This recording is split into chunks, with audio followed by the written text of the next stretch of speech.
Si vous vous irritez quand les choses ne se passent pas à votre gré, vous apprenez à vos enfants à faire la même chose. Parce qu'ils feront plus tout ce qu'ils vous voient faire qu'ils ne feront ce qu'ils vous entendent dire. 80% de la communication est non verbale. Restez avec nous dans Jouissez de votre vie.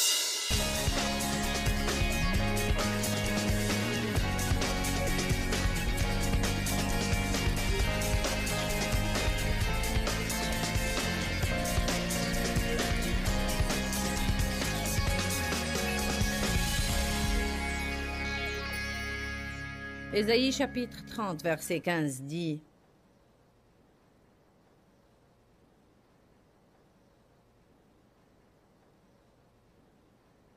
Car ainsi a parlé le Seigneur, l'Éternel, le Saint d'Israël.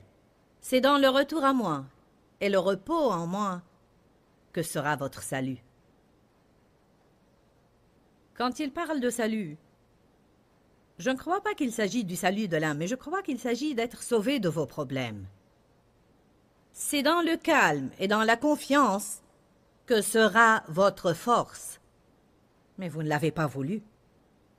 C'est malheureux, n'est-ce pas? Il a dit, si vous étiez venu à moi et vous m'aviez fait confiance, j'aurais résolu vos problèmes. Mais non, vous aviez à essayer de le faire par vous-même. La semaine passée, je lisais un livre qui disait le suivant. L'agitation détruit le bien. Être contrarié détruit les bonnes choses. Mais avoir un esprit calme, non seulement édifie le bien, mais il détruit le mal. Je vais vous dire ce soir, quand vous avez des problèmes et vous restez calme durant ces problèmes, le diable ne saura que faire de vous. Quand il fait de son mieux pour vous contrarier et vous refusez d'être contrarié, mais vous restez parfaitement paisible et parfaitement heureux, comme si le problème n'existait pas, vous avez alors gagné la bataille par votre calme. Qui s'y trouve que quand il se passe une chose qui ne lui plaît pas, sa première réaction, c'est avoir peur et être contrarié? Allez, soyez francs. On peut apprendre comment se calmer et se réjouir. Je veux que vous jouissiez de votre vie. Voulez-vous jouir de votre vie? Si on va attendre jusqu'à se débarrasser de tous nos problèmes pour jouir de notre vie, nos jours de joie seront rares. Car il y a toujours des choses qui se passent et la plupart de ces choses arrivent soudainement sans être planifiées auparavant. Mais que nous l'ayons planifié ou non, on a toujours à s'en occuper. La vie ne prend pas toujours la tournure que nous souhaitons. Et je crois que la vie puissante est celle qui fait face à tout genre de problèmes et reste malgré cela stable. La stabilité. J'espère que vous serez affamés de stabilité et de paix dans votre vie.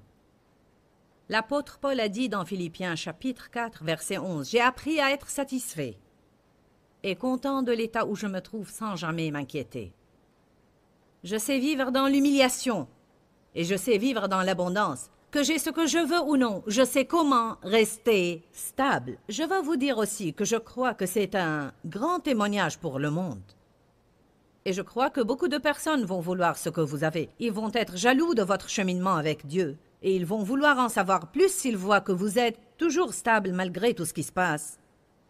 Et que vous ne chantez pas juste des louanges à l'église et dès que vous avez un problème, vous ne réagissez pas différemment des autres. Philippiens 1, 28. Il m'était très difficile d'apprendre à rester calme durant les tempêtes. Mais mon mari a été un bon exemple pour moi. Et je voulais intensément ce qu'il avait. Et je crois que quand on montre un tel exemple aux gens, ils commenceront à vouloir ce que nous avons. Il y a des leçons qu'on peut enseigner par nos paroles, mais il y a d'autres leçons qu'on ne peut enseigner qu'en en donnant l'exemple. Si vous vous irritez quand les choses ne se passent pas à votre gré, vous apprenez à vos enfants à faire la même chose. Parce qu'ils feront plus tout ce qu'ils vous voient faire qu'ils ne feront ce qu'ils vous entendent dire. 80% de la communication est non verbale. Philippiens 1, 28-29. Sans vous laisser, en aucun moment, l'apôtre Paul dit, dans sa lettre à l'église de Philippe, sans vous laisser en aucun moment intimider, ou vous laisser apeurer, en rien, par les adversaires et par les opposants, votre adversaire étant le diable. Et je ne vais pas perdre ma paix. Ma paix est un don précieux venant de Dieu, et je ne vais pas te le céder, diable. Je suis très affamé de paix. J'ai beaucoup de paix dans ma vie maintenant, et croyez-moi quand je vous dis que j'en jouis beaucoup. Je viens d'un milieu plein de perturbations constantes. Pour devenir maintenant passionné de paix, quand je dis que je suis passionné de paix, je veux dire que je ne veux pas et je n'aime pas ne pas être en paix. Et j'en suis arrivé au point où je ferai n'importe quoi, pour garder ma paix ou pour la reprendre.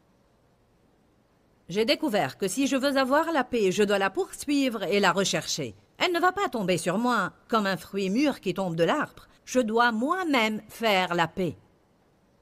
Beaucoup de personnes veulent la paix et prient pour l'avoir, mais ils ne veulent pas être artisans de paix. J'ai parfois à m'excuser de Dave, même quand je ne pense pas que j'ai tort. Parfois aussi, j'ai à me taire quand j'aurais préféré continuer à parler. Mais j'ai découvert enfin que pour moi, la paix vaut beaucoup, beaucoup plus qu'avoir raison ou n'en faire qu'à ma tête. Avoir raison est extrêmement surfait. Et le prix qu'on paye pour avoir raison est très élevé. Sans vous laisser. En aucun moment, pas pour un moindre moment ou instant, intimidé en rien par les adversaires ou par les opposants. Car une telle fermeté ou intrépidité, la Bible amplifiée dit, est une preuve et une confirmation pour eux, vos adversaires, de leur perdition imminente, mais une évidence et un signe de votre délivrance et votre salut qui viennent du Seigneur. Quelle belle écriture! Laissez-moi vous la disséquer et m'assurer que vous ne l'avez pas ratée. Il a dit, quand les problèmes arrivent, si vous restez calme, n'ayez pas peur, ne soyez pas irrité. Restez stable, restez paisible et heureux. C'est un signe important au diable qu'il est déjà vaincu. Et c'est un signe à Dieu que vous lui faites réellement confiance. Alors il interviendra en votre faveur et combattra le diable pour vous et vous délivrera. N'est-il pas merveilleux de comprendre ce soir que quand on a un problème, on n'a pas à essayer de comprendre ce qu'on est censé faire pour se débarrasser de ce problème? Ça ne vous fatigue pas d'essayer de comprendre ce que vous êtes censé faire? Qu'est-ce que tu vas faire? Qu'est-ce que tu vas faire? Qu'est-ce que tu vas faire? Le diable te crie à l'oreille 5000 fois par jour. Qu'est-ce que tu vas faire? Qu'est-ce que tu vas faire? Qu'est-ce que tu vas faire? Puis tes amis lui viennent en aide. Qu'est-ce que tu vas faire? Qu'est-ce que tu vas faire? J'ai appris que tu as un problème. Qu'est-ce que tu vas faire? Quand on a un problème, on se hâte pour faire quelque chose. On essaie de faire ceci et cela, et de s'occuper de ceci et de cela. On dit aux gens ceci et cela. La Bible dit dans le psaume 46, 10, « Arrêtez et reconnaissez que je suis Dieu. » Dieu dit, « Si vous arrêtez, vous me donnerez l'opportunité d'intervenir dans votre vie et vous me verrez intervenir et vous remarquerez que je suis un Dieu merveilleux. Mais si vous allez toujours essayer de résoudre les problèmes par vous-même, vous allez rater ma force qui fait des miracles et finir par être frustré, et cela à cause des œuvres de la chair. » Je veux que vous compreniez ce que je dis. La paix est un combat spirituel. Elle n'est pas juste un sentiment agréable que nous possédons et dont nous jouissons. La paix est un combat spirituel. Dans Éphésiens 6, quand Paul instruisait l'Église à Éphèse comment lutter contre les dominations et les autorités, il a dit « Revêtez-vous de l'armure de Dieu » et il a mentionné cela « Mettez les chaussures de paix ». Mettez-les, il a dit. Mettez-les. Revêtez la cuirasse de la justice. Mettez les chaussures de paix. Jésus a dit, je vous laisse la paix, je vous donne ma paix. Arrêtez alors d'être toujours irrité et perturbé. Il y a beaucoup de choses qui nous sont disponibles et dont on ne se sert pas. Il y a beaucoup de choses qui nous sont disponibles et dont on ne profite pas. Mettre les chaussures de la paix est une de ces choses-là. Une des premières choses auxquelles on doit penser quand on commence à être irrité, c'est « j'ai besoin de me calmer ». J'ai besoin de me calmer, même si vous avez à mettre des notes dans votre maison. Mettez des notes sur votre miroir où vous vous regardez 10 fois par jour comme la plupart des gens. Surtout si vous êtes une femme. Mettez des notes sur votre réfrigérateur que vous ouvrez 10 fois par jour. Mettez des notes dans votre pan de riz, car vous allez l'ouvrir chaque jour. Mettez des notes qui disent « Reste calme, calme-toi, sois calme, cool et serein ». Faites un combat spirituel, restez toujours entouré par la parole de Dieu pour vous rappeler de ne pas vivre selon les émotions. Calme. Paix. Le diable nous tend un piège pour nous irriter. Avant de faire quoi que ce soit, quand vous avez un problème, la première chose à faire, c'est attendre. Attendre. Quand on réagit impulsivement suivant les émotions, on finit souvent par faire la mauvaise chose. Vous avez un problème si vous ne savez pas attendre. Je suis une personne rapide. Je prends des décisions vite. Je veux faire les choses rapidement. Je veux les dire rapidement. J'avais à apprendre au cours des années que quand j'agis rapidement, je fais souvent la mauvaise chose et que j'ai besoin d'attendre un peu pour voir envers quel sujet je suis en paix. Colossiens 3,15 dit que la paix du Christ soit l'arbitre dans nos cœurs et gouverne toutes nos décisions concernant ce que nous devons faire et ce que nous ne devons pas faire. L'arbitre nous dit ce qui est dedans et ce qui est dehors. Attendez un peu pour voir envers quel sujet vous avez la paix. Quelque chose a eu lieu l'autre jour. Oh mon Dieu, j'allais dire à quelqu'un, je vais leur dire. En fait, je vais les appeler et je vais leur dire. Je vais leur dire ceci et je vais leur dire cela. Le niveau d'adrénaline dans mon sang s'élevait et je m'énervais de plus en plus. Je parlais avec mon fils et il m'a dit « Je n'aurais pas fait ça si j'étais à ta place. » Pourquoi tu n'attends pas? Et tu feras ce qu'il faut quand tu rentreras de ton voyage. Attendre? Tu veux que j'attende 3 jours? Vous savez quoi? Dieu m'a donné la grâce et j'ai attendu. Et le 2e jour, j'ai pensé, vous savez quoi? Je ne vais pas dire ceci. Je ne vais pas faire cela. Je vais m'occuper de ce sujet, mais pas comme j'aurais fait si je l'avais attaqué quelques minutes après l'avoir découvert. Est-ce que vous comprenez ce que je veux dire? Vous savez, il n'est même pas sage de punir vos enfants quand vous êtes en colère. Vous savez pourquoi? Car après les avoir punis, vous allez certainement penser et dire « Qu'est-ce que je me suis fait ?» Il se peut que vous leur disiez « Interdiction de sortir pour 1 mois ». Avez-vous jamais fait cela? Je l'ai fait. Vous n'allez pas sortir de la maison pour 1 mois. Et 2 jours plus tard, j'ai pensé « Qu'est-ce que je me suis fait? J'aurais pu choisir une punition plus adéquate. C'est moi qui suis puni. » Alléluia. Ou bien « Va te mettre au coin et reste-y pour 2 heures. » Si vous voulez les mettre au coin, que ce soit dans une chambre où vous n'êtes pas. Vous n'avez pas à les entendre pleurer.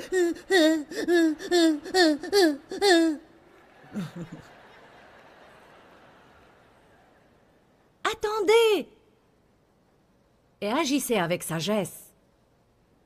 Et ne faites pas des choses stupides. Avant de faire quoi que ce soit, attendez. Voici une déclaration qui me vient du Seigneur et que j'aime beaucoup. Laissez les émotions se calmer avant de décider. Car dès qu'on s'irrite, les émotions font chut. Si vous attendez un peu, elles se calmeront. De même qu'elles s'irritent, elles se calment. Ne prenez pas vos décisions dans le feu de vos émotions, parce qu'il y a une grande probabilité qu'elles soient erronées. Donnez à Dieu l'occasion de vous guider. Donnez à Dieu l'occasion d'intervenir. Donnez à Dieu l'occasion de vous dire quoi faire. Et cela s'il veut vraiment que vous fassiez quelque chose de particulier. Allez à Exode 14.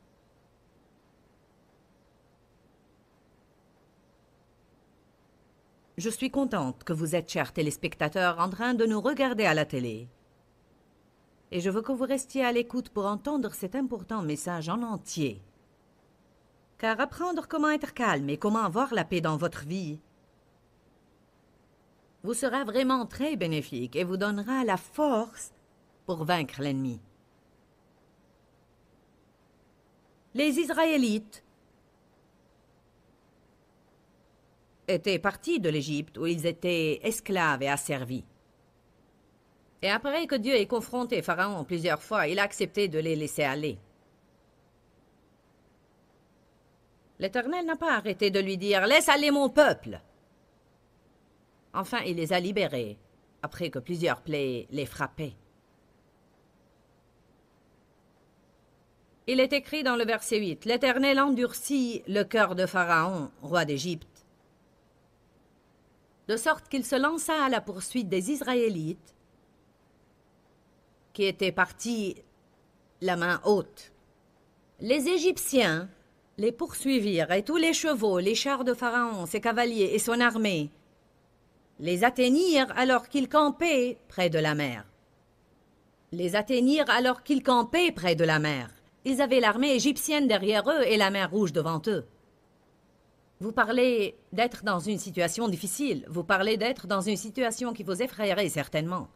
La mer Rouge devant vous et l'armée égyptienne derrière vous. Situation sans issue. Avez-vous jamais ressenti cela? Je suis coincé de tous côtés, sans aucune solution, et je ne sais que faire. Il paraît que tout est fini.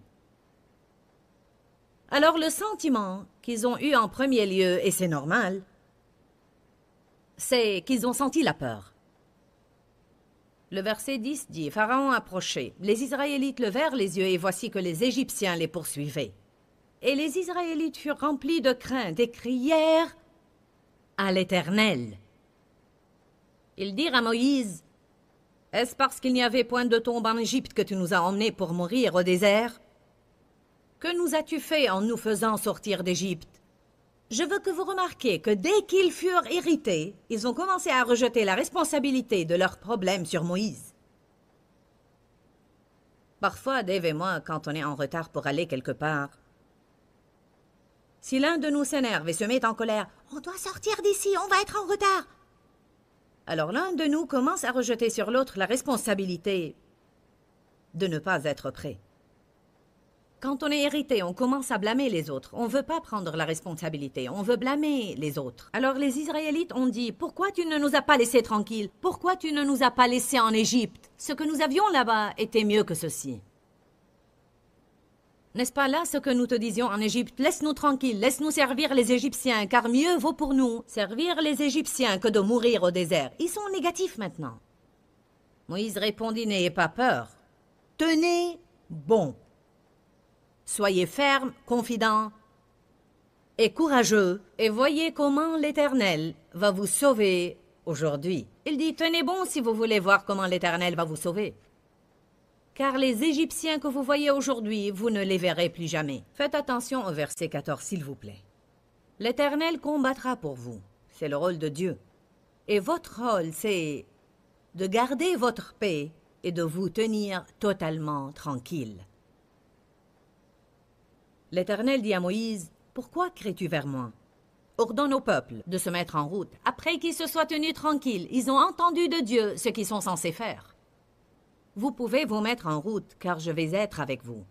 Le Seigneur vous guidera, il vous montrera quoi faire. Si vous apprenez à rester tranquille et espérer en Dieu. » Que veut dire espérer en Dieu? Ça ne veut pas dire être passif et rester là à ne rien faire. Vous ne faites rien selon la chair, mais vous faites beaucoup spirituellement. Il y a une activité selon l'esprit et une activité selon la chair. La foi est un acte spirituel. Croire en Dieu requiert un effort spirituel. On fait le genre d'effort inapproprié. Espérer en Dieu a une définition merveilleuse que j'aime beaucoup. Elle dit « attendre à ce que Dieu intervienne. Soupirer après la faveur de Dieu. Soupirer après la réponse de Dieu. Compter sur la force de Dieu. Attendre avec espérance. Attendre à ce que Dieu intervienne à tout instant. Combien d'entre vous voient qu'espérer en Dieu ne veut pas dire être passif?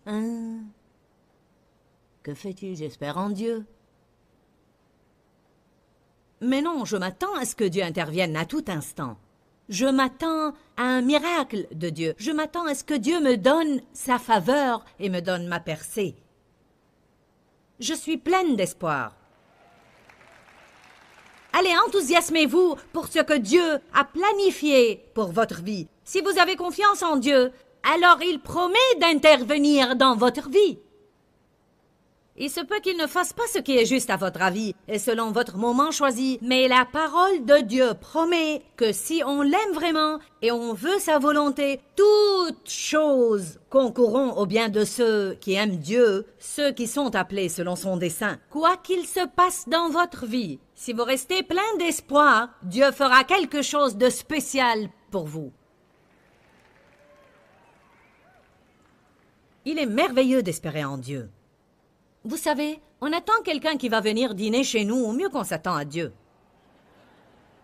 Comment on agit quand quelqu'un vient dîner chez nous? On prépare le repas, on nettoie la maison, on met nos jolies porcelaines et avant leur arrivée, on s'assure qu'ils ont une bonne place de stationnement.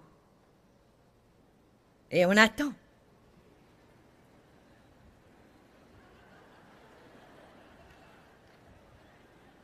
Allez, ne touchez à rien, ils vont arriver d'une minute à l'autre. Comment on s'attend à Dieu? Je ne sais pas si Dieu va intervenir. Rien ne se passe. J'en ai marre d'attendre toujours. N'attendez pas comme ça. Cette façon d'attendre n'est pas biblique. Espérer en Dieu bibliquement produit un bon fruit dans notre vie. Mais vous avez à attendre dans l'expectative, avec espérance, et en vous levant chaque jour en disant « J'attends impatiemment pour voir ce que Dieu va faire aujourd'hui ». Au fait, je vous encourage, chaque matin, quand vous vous levez, faites cela au moins pour quelques semaines et peut-être même former une habitude à vie. On parlait aujourd'hui de l'importance de rester calme et serein, et je suis sûre que des millions de personnes qui nous regardent maintenant ont besoin même maintenant dans leur vie d'être calmes et sereins. Si c'est votre cas, ne pensez pas que vous êtes hors norme, car je vous dis que cela arrive assez régulièrement à nous tous. Jésus a abordé le sujet dans Jean 16, 33 et dans d'autres passages dans la parole de Dieu. Et il a dit, vous allez avoir des tribulations, c'est une promesse. Vous allez avoir des afflictions et des frustrations. Mais il a dit, mais prenez courage, car j'ai vaincu le monde. Dans cette écriture, il nous dit de nous réjouir et en d'autres passages, il nous dit de rester calme. Dis-leur que je les aime. Dans ce livret, Joyce Meyer donne une révélation de l'amour de Dieu pour nous. Pour obtenir ce livret gratuitement, écrivez-nous à Joyce Meyer, boîte postale 40095-6300, Larnaca, Chypre. Ou bien visitez notre site web www.joycemeyer.org/fr.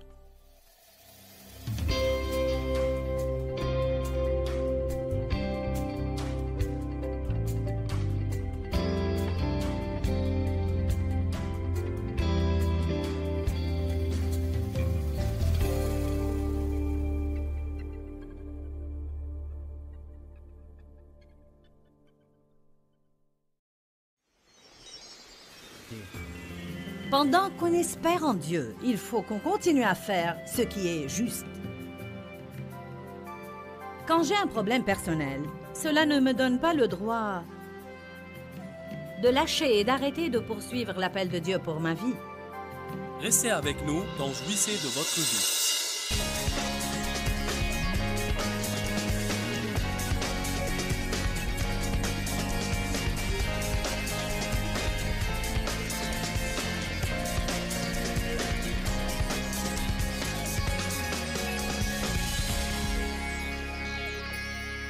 La Bible déclare que Dieu attend, dans l'expectative, le moment de faire grâce à ceux qui, dans l'expectative, espèrent en lui. Cela est écrit dans Ésaïe 30, 18 dans la Bible amplifiée. Dieu attend, désire et aspire à faire grâce à tous ceux qui espèrent, désirent et aspirent à lui.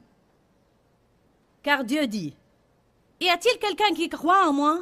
Y a-t-il quelqu'un qui s'attende à ce que j'intervienne? Qui a de l'espérance? » C'est dans la vie de ces personnes-là que Dieu intervient. Et non les passifs, les indifférents, les déprimés et les découragés. Qu'est-ce que tu fais? J'espère en Dieu. On ne doit jamais dire « Je crois que tout ce que je peux faire, c'est prier, j'ai tout essayé ».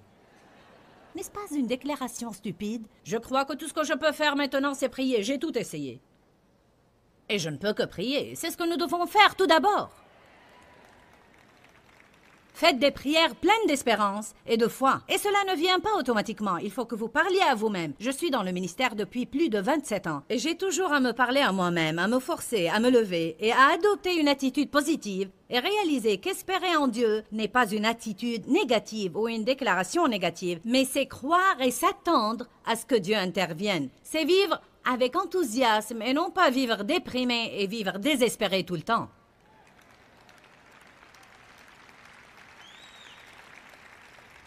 J'ai un enseignement que je vais prêcher bientôt quand je trouverai le temps opportun et qui est intitulé « Gardez votre passion et votre enthousiasme au sujet de Dieu ». Je crois vraiment qu'on s'habitue souvent à ce que Dieu fait et les choses qui nous enthousiasment et nous encourager à nous lever chaque jour et aimer la vie deviennent dépassées. Il est merveilleux de servir Dieu. Comment feriez-vous face à vos problèmes sans Jésus? Ce ne serait pas amusant, n'est-ce pas? Allez au psaume 25. Je veux qu'on lise 3 psaumes sur l'espérance en Dieu. Qui a besoin de cela ce soir?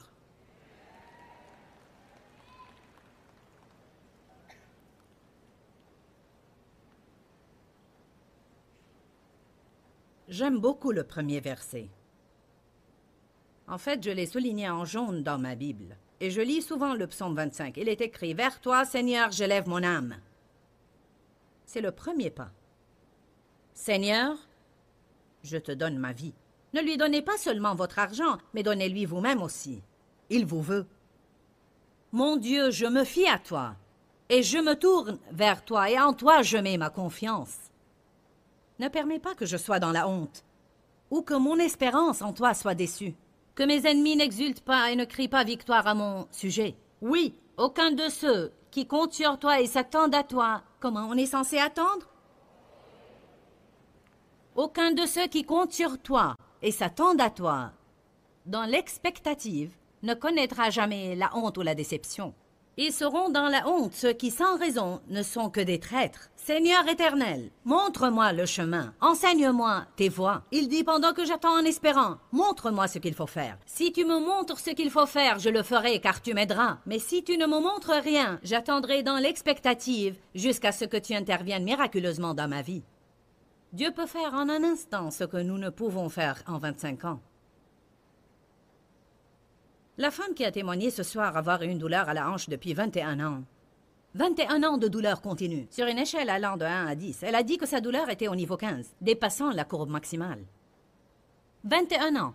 Vous ne savez pas combien de médecins elle a consulté et combien de genres de pilules elle a pris. Elle a peut-être consulté plusieurs spécialistes. Et en un instant, durant une conférence, où on priait pour la guérison, Dieu l'a guérie. Et maintenant, après 3 ans de cela, elle n'a toujours pas de douleur. Elle n'a rien pu faire par elle-même en 19 ans, mais Dieu l'a guérie en un instant. Amen. Attendez avec espérance. Je sens l'urgence de vous dire cela ce soir. N'attendez pas en faisant des déclarations négatives. Ne sortez pas déjeuner avec vos amis en parlant tout le temps de vos problèmes et puis de comment vous espérez en Dieu. Même si vous allez parler de vos problèmes, ce que nous faisons tous, et ça ne fait rien si on le fait, parlez-en positivement. C'est ce qui se passe, mais je crois que Dieu est capable de tout changer. Je crois que Dieu peut transformer tout pour le bien et intervenir dans cette situation. Je ne vais pas perdre ma joie ni mon espérance. Je vais continuer à espérer en Dieu. Et même si les choses ne finiront pas comme je l'espérais, je vais continuer à m'attendre à ce que Dieu les transforme pour le bien. Allez, est-ce que vous allez prendre la vie du côté positif?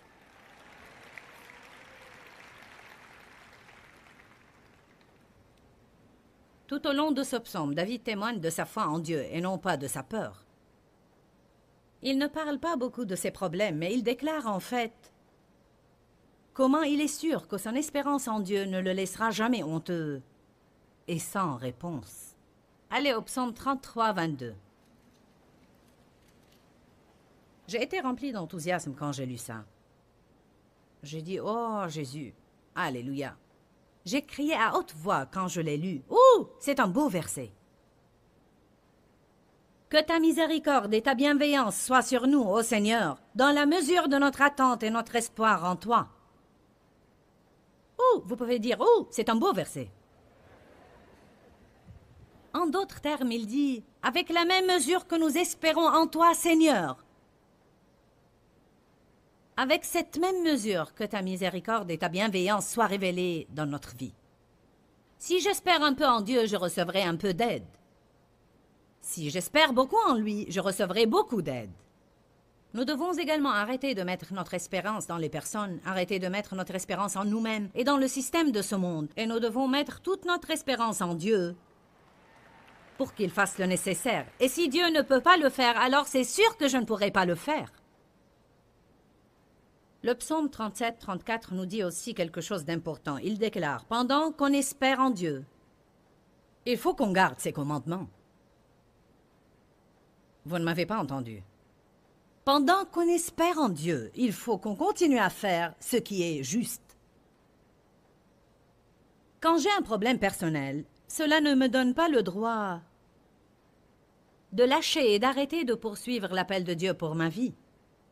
Quand j'ai un problème personnel, cela ne me donne pas le droit de ne plus donner mes dîmes et mes offrandes. Quand j'ai un problème personnel, cela ne veut pas dire que j'ai maintenant la liberté de ne plus traiter les gens comme il faut, car après tout, j'ai un problème et vous devez comprendre que je suis sur mes nerfs. Allez, je parle à quelqu'un ici ce soir. Vous dites, j'espère en Dieu, mais est-ce que vous continuez à garder ses commandements? Dans Deutéronome, chapitre 8, pas besoin d'ouvrir vos Bibles, mais quand Dieu a guidé les Israélites à travers le désert où ils ont erré pendant 40 ans, la Bible dit qu'il les a guidés dans le chemin long et difficile afin de les tester et de les éprouver pour savoir s'ils garderaient ou non ses commandements. Je vous dis, si vous n'allez pas adorer le Seigneur dans le désert, vous ne le ferez pas au sommet de la montagne.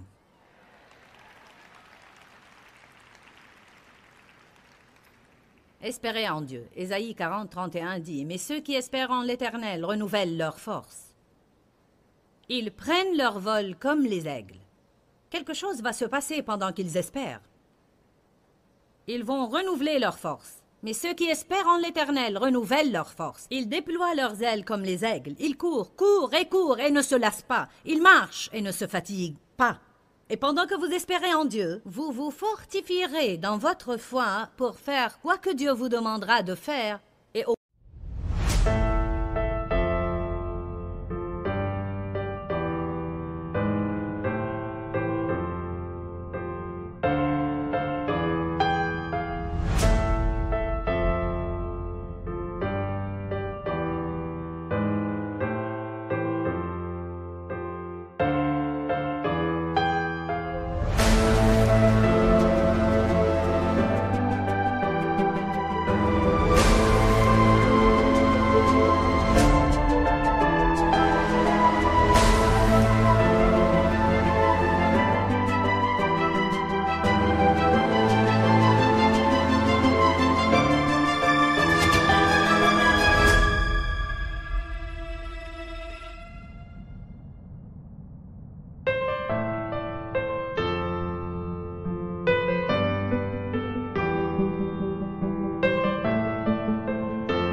qu'il précisera.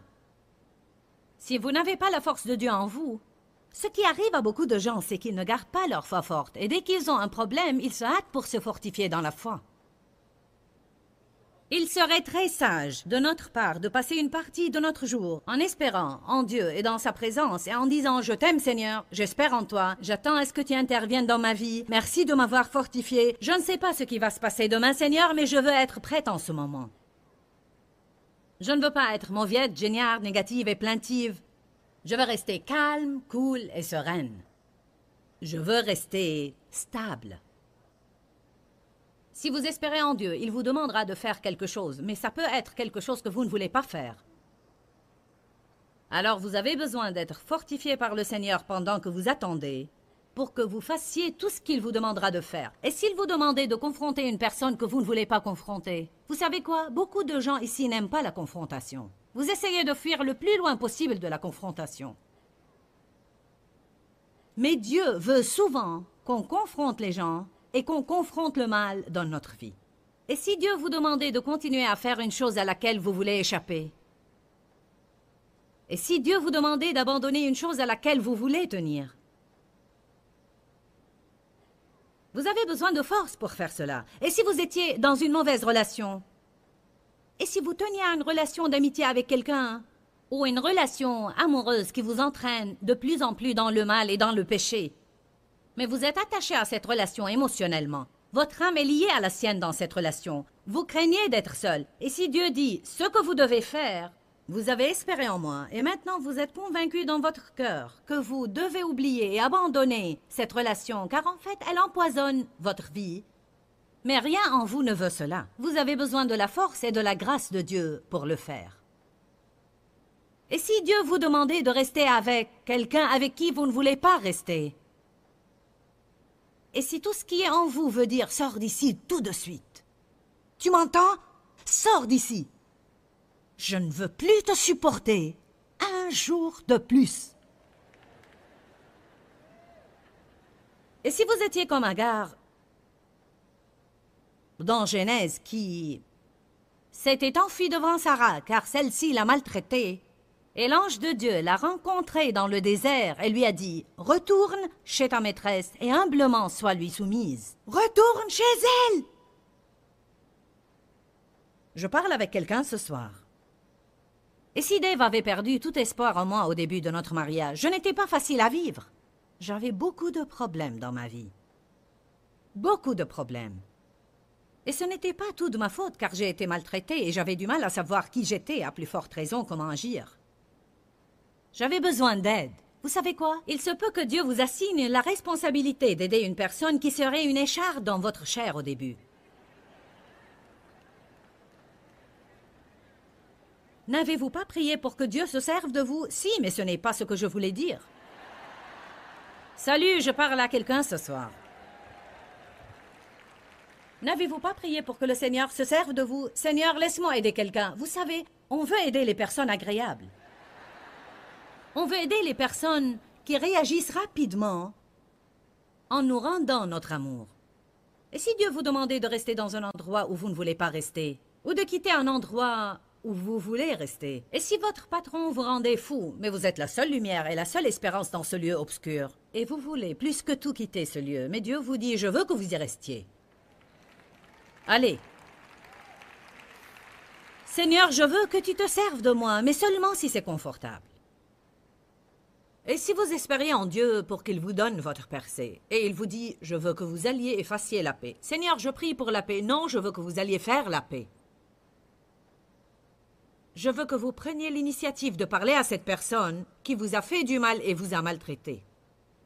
Je ne veux pas que vous attendiez à ce qu'elle vienne à vous. Je ne veux pas que vous attendiez à ce que j'intervienne miraculeusement. Je veux que vous alliez, par la force de ma puissance, et je veux que vous alliez faire vous-même la paix. Je veux que vous vous humiliez et que vous dites « Oublions le passé et soyons amis. » Je ne peux pas faire ça, Seigneur.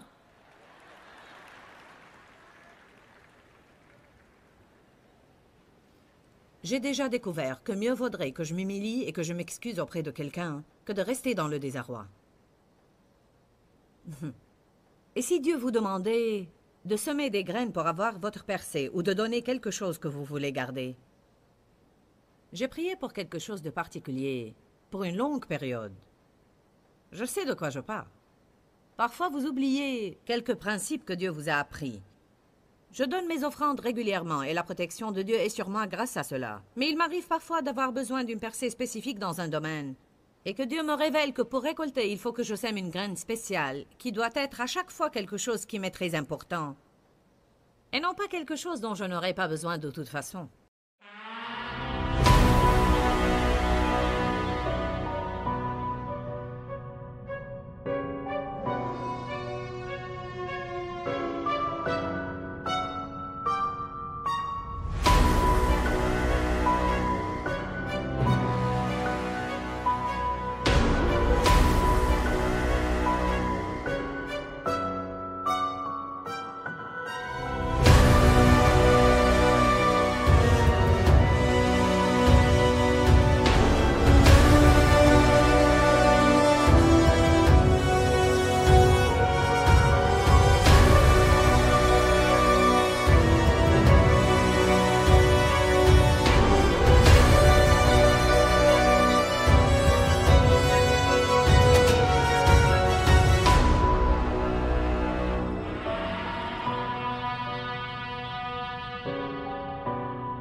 J'avais besoin d'une percée dans un certain domaine. En relation avec notre ministère télévisé. Et je regardais récemment quelqu'un à la télé. Et j'ai senti que Dieu voulait que je sème une graine. On donne toujours de l'argent du compte de notre ministère. Alors je dis, je vais lui donner une offrande du ministère. Mais Dieu m'a dit non. Que ça soit de ton argent personnel. Bon Seigneur, je vais donner de notre compte d'offrande. Non, je veux que tu donnes du compte de tes achats personnels. Et ce n'était pas une petite somme d'argent. Ma gorge s'est serrée par 3 fois, car j'avais fait plusieurs fois le tour de cette montagne. Je savais que j'avais besoin d'obéir. Écoutez bien, j'ai eu ma percée le jour suivant.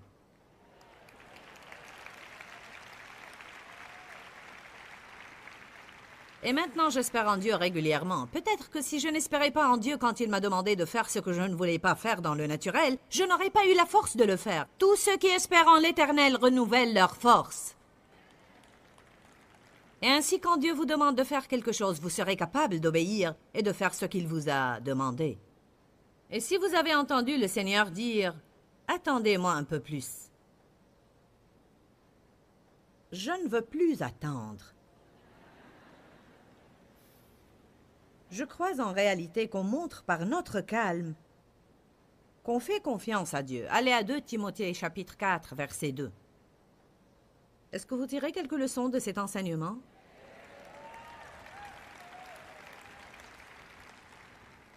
Vous êtes silencieux. Vous avez à m'encourager un petit peu.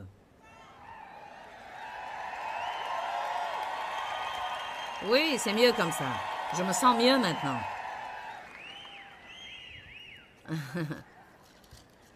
2 Timothée chapitre 4, verset 2. C'est un beau verset. Au fait, je vais commencer par le verset 2. Et je vais lire quelques passages qui ne paraîtraient pas pertinents, mais ils le sont. Paul donnait à Timothée des instructions sur l'appel de Dieu sur sa vie qui consistent à prêcher l'Évangile. Il a dit « Proclame la parole, insiste à temps et à contre-temps. Tiens-toi prêt, que l'occasion soit favorable ou non favorable, que ce soit le temps opportun ou inopportun, que ce soit bien pris ou mal pris. » En tant que pasteur qui prêche la parole, tu as à montrer aux gens. Encerclez le mot « montrer », parce que Dieu veut qu'on montre quelque chose aux gens et non pas juste leur dire quelque chose tout le temps. Tu as à montrer aux gens dans quelle mesure ils vivent dans le péché. Convainc, réprimande, reprend, encourage et exhorte par ton enseignement, et cela avec une patience inlassable. Car le temps viendra où les hommes ne voudront plus rien savoir et ne supporteront plus l'enseignement saint et authentique. Mais au gré de leurs propres désirs, ils se choisiront une foule de maîtres à qui ils ne demanderont que de leur caresser agréablement les oreilles. Ils détourneront l'oreille de la vérité pour écouter des récits de pure invention. Certains n'écouteront pas la vérité si elle commence à les réprimander et si elle veut dire qu'ils auront à faire des changements dans leur vie. Alors ils laissent leur groupe après avoir critiqué le maître et trouvent un autre groupe dont le maître donne des enseignements qui leur plaisent. Combien de personnes ont éteint la télé pour ne pas regarder mon émission? Sérieusement, combien de personnes étaient en train de regarder mon programme et quand j'ai commencé à parler du péché ou à parler des offrandes ou même à parler des attitudes, ils n'ont plus voulu m'entendre. Mais mon programme était mis sur plusieurs stations et vous aurez à changer plusieurs canaux pour m'échapper.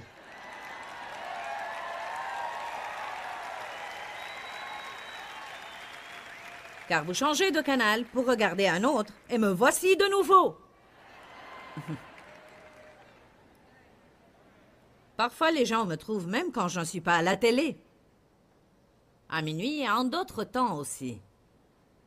Il m'était un plaisir d'entendre un homme dire « Au fait, il a témoigné de cela de l'estrade. » Il a dit « Dieu essayait d'intervenir dans ma vie et je ne voulais pas cela, je ne voulais pas entendre, ni mener une vie chrétienne. » Il a dit « Je changeais de canot et je suis tombé sur ton programme et je ne voulais sûrement pas t'entendre. »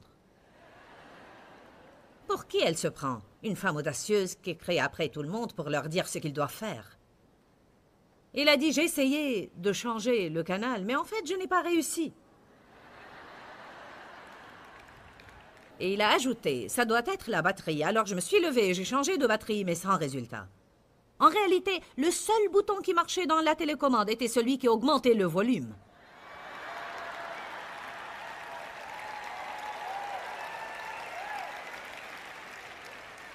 Je lui ai dit, tu as su quel était le problème de la télécommande? Il a dit, à la fin de ton émission, elle a marché normalement. J'ai juste répété l'histoire de cet homme. Amen. Ça ne sert à rien de changer le canal si vous n'aimez pas ce que je dis. Car vous allez me voir ou voir quelqu'un d'autre. Éventuellement, Dieu vous inculquera la vérité d'une façon ou d'une autre, car seule la vérité vous rendra libre. Vous pouvez trouver quelqu'un qui caresserait vos oreilles si vous voulez, mais vous allez rester esclave. Il faut avoir ce dont nous avons besoin, non ce que nous voulons. Il a dit à Timothée, « Va là-bas vite et prêche la vérité. Insiste et sois toujours prêt, car le temps est très court. Montre aux gens dans quelle mesure ils vivent dans le péché. » Verset 5. « Mais toi, Timothée, pendant que tu fais tout cela, écoute bien ce que je veux que tu fasses, Timothée, pour que tu sois fort en Dieu. Je veux que tu restes calme, sobre et serein. » Wouh! Alléluia! J'ai découvert que si je reste calme, cela intensifiera l'onction sur ma vie. Marc 4, n'ouvrez pas vos livres. Jésus est resté calme face à la tempête. Et cela lui a donné l'autorité sur la tempête. Les disciples n'avaient pas d'autorité sur la tempête. Ils n'avaient pas de paix en eux-mêmes pour pouvoir apaiser la tempête.